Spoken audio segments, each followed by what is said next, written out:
fabulous Olympic stars, ladies and gentlemen. Let's have a look at him in action. Yes, he can. Yes, he can. Cute eruption. He has done it again.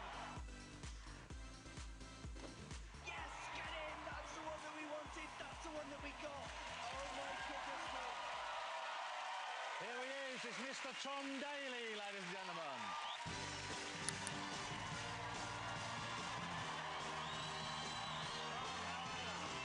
Let's show everyone the medal. Show them.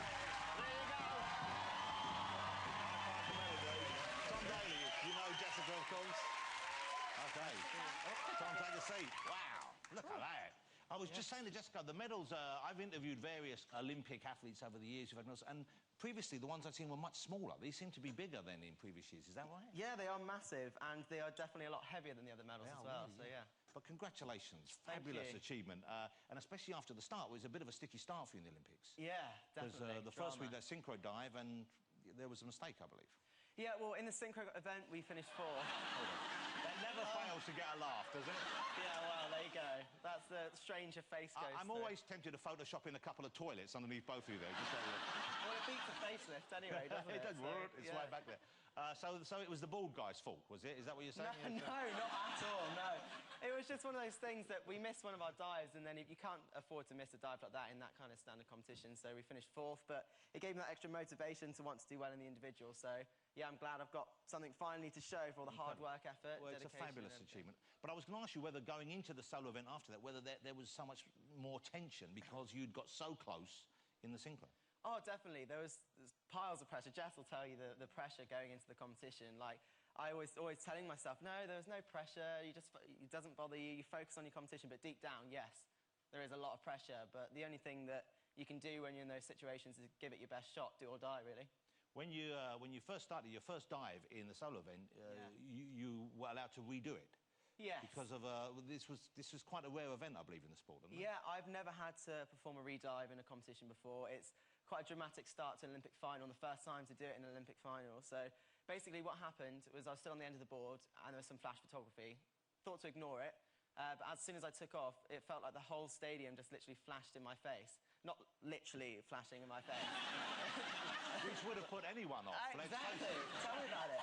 But as you do twisting dives and you twist towards an audience and there's flashes, it can disorientate you because you're not used to seeing it in training. I know. I got disorientated and ended up with scoring 73 points. I talked to the referee and he was just like, OK, there was a significant amount of flashes and go up and do a redive, and luckily it was 20 points better. So you're up there, you're alone, essentially, on that diving board, and it's a dangerous pursuit. I mean, you know, I know that you do get scared up there a little bit, don't you? Yeah, I get scared every time I'm up there because a 10-metre board is the height of 2 double-decker buses and half a car, all piled on top of each other, so it's a long way up, and I get scared every time I'm up there. I've hit my head twice, so, yeah, things like that, it's always in the back of your mind. Because when the dive goes right, how close are you to the board when you're going down? In theory, you want to try and get around about that close to the board. If you're too far away from that, then you get marked down. If you're too close, you also get marked down, and you also probably smack your face on the board. So they're looking even at they're even looking how close you are to the board when you go down. Everything. The judges look at the takeoff, the speed rotation, making sure you've got your toes pointed. He's not a judge, of course, ladies and gentlemen. He's one of Britain's favourite comedy characters. But I love Boris. But how difficult was it for you to resist pushing him in when he was up there?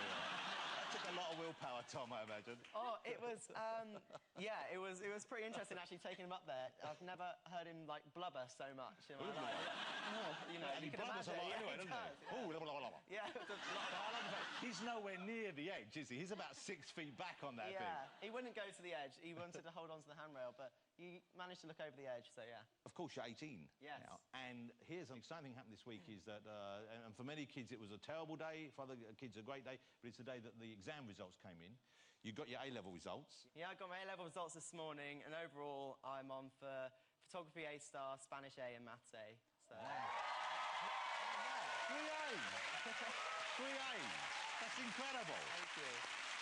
Wow. Hard work, but you get there if you work at it. Wow, well, my son got an A and 2 B's. I was really proud, but he didn't win 1 medal, the lazy little bugger. So I'm going to have words when I get home with him. It's all about time management. Yeah. I want to ask you something serious yes. here, because obviously it's an incredible achievement, but for you, and I think everyone felt this way. For you to go out there and manage to do that this year, after you lost your father so recently, a remarkable thing. Did that make it so much harder for you, or was there something about doing it for him that in a way you could focus on that? Well, yeah, like you said, I lost my dad last year to a brain tumour, and it's been the toughest 18 months of my life, trying to get ready for the competition, focusing on the Olympics, focusing on A-levels, and not having my dad there to support me through it. But my family and my friends have been so supportive, and to get there into the Olympics, obviously, I'm gutted that he wasn't there to watch it, because that was all that he ever talked about. But it was good that all my family and friends were there, and definitely, all the hard work that we put in together when I was younger got me an Olympic medal. But what a fabulous thing to have achieved. Exactly. It's great to find all the hard work, all the effort and the sacrifice, and it's good that my family have finally got some good news. It's delightful to see you with the medal there. And in the book, I know you talk about your dad a lot, of course, and I've got the book here. And the book is, there's not many 18-year-olds whose autobiography I would recommend you read, but I would recommend this one because this is a life story worth reading. But there's one thing in particular I love in this, which is this thing. I know you've spoken a little about this, but there's this picture. And once again, this brings me back to your dad, because your dad, I believe, told you there was a chance that we may well have the Olympics here one day. Yes. This was before the bid had officially gone in, I believe. Yeah, before the bid had gone in. It was a candidate city, and Kansas City. And young Tom, how old were you when you did this? 9. He was 9. He went upstairs, and I'll be honest, even for a 9-year-old, it's not a very good drawing. But he went upstairs. He drew this picture, and it's so lovely. Look at this. It says, "My ambition," and it says, of course, London 2012, London 2012. And that's you, I guess. Yeah, that was before the candidate city. Well, before it was announced that it was in London, and before I'd gone to Olympic Games, before I'd done the national championships, anything, and that was my dream. That's what I visualised, and that's what I did. And it came true. Yeah, it came true. And you got the medal. It's incredible, isn't it? Incredible. Okay, let me ask you about the trunks, okay? Yes. Because I think we'd all like to talk to you about your trunks. They're pretty small. Yeah, they are. Do they have to be that small? I don't know, do they? I don't know. Well, to be honest, you've got more movement. It's a lovely image, ladies and gentlemen. I know everyone, and he's a fine figure, a young man, but I mean, I've got a pair here. And, I mean, look at that. I mean, that's just wrong, Tom, isn't it? Yeah, I definitely wouldn't fit into those. I can barely get my hand here. Look at that. There was a video that you released last year that came out, and people gave you a hard time and said you're not taking your training seriously. Yeah. You know the video I'm talking about? I know exactly what you're talking about. Do you know the video I'm talking about? Yeah. Okay. For those who don't, enjoy this. I think it's a lovely celebration of being young and in great shape, okay? Yeah. I've lost 8 kilos since then, though, so I've been fat in this one. Don't say that. How does that make the rest of us feel? You might notice it. Okay, well, have a look at it. You'll see now. Look at old Porky in this. You'll be saying that.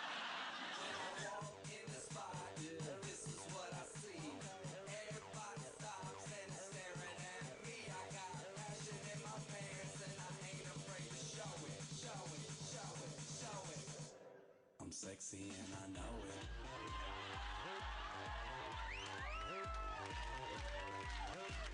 I'm sexy and I know it.